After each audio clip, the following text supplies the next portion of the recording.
Hey, it's Dan Zimmerman. Welcome to Illustrate to Educate. Don't forget to subscribe for weekly, objective videos on topics that matter. Have you ever wondered, what is the difference between patriotism and nationalism?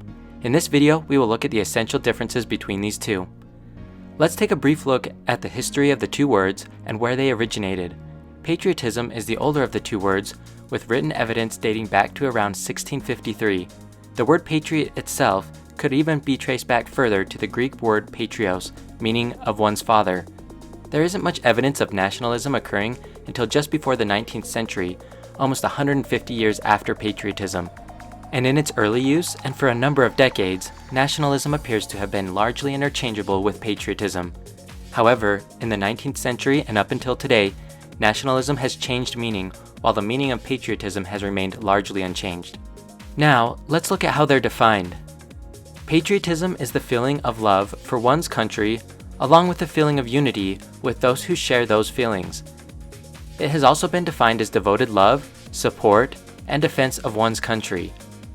Nationalism, on the other hand, is defined as loyalty and devotion to a nation. But the definition of nationalism also includes exalting one's nation above all others and placing primary emphasis on promotion of its culture and interests as opposed to those of other nations. Others have defined it as the policy or doctrine of asserting the interests of one's own nation viewed as separate from the interests of other nations or the common interests of all nations. Now that we've defined them, how do we compare them with each other? The difference between the two words is largely debated, and even today there's not an official consensus among scholars and social scientists. Some attribute that the feelings of patriotism are based on the positive values the country embraces, like freedom, justice, equality, bravery, value, and devotion. With patriotism, one believes that both the system of government and the people of their country are inherently good and work together for a better quality of life.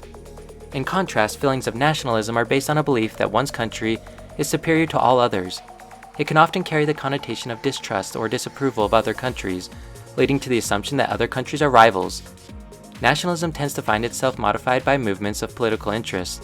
One outlook by Sidney J. Harris says, "The difference between patriotism and nationalism is the patriot is proud of his country for what it does, and the nationalist is proud of his country no matter what it does."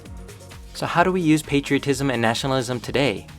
When using these words, it's important to keep context and connotation in mind. Patriotism generally has a positive connotation.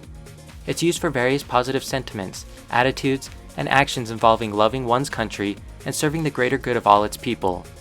Where nationalism generally has a negative connotation, it's used for political ideologies and movements that have a more extreme and exclusionary love of one's country, at the expense of foreigners, immigrants, and even people in a country who aren't believed to belong in some way, often on racial and religious grounds.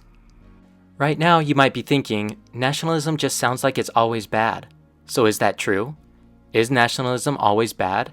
According to some people, not always. Nationalism has its uses as a very strong motivator for uniting people together in the struggle against injustice. It has driven independence movements, like the Zionist movement that created modern Israel. Some political analysts feel that the peace in the Middle East can only be achieved through a strong national identity of the countries involved, as opposed to the current tribal and religious identities that divide them. Embracing national identities over religion may make it easier to negotiate through national, amenable laws rather than ambiguous religious laws. Did you enjoy this video comparing patriotism and nationalism? Hopefully it gave you a good introduction of the similarities and differences between the two. Please like and share the video, subscribe to Illustrate to Educate, and comment on your thoughts about patriotism and nationalism. And don't forget to check out some of my other videos to the right.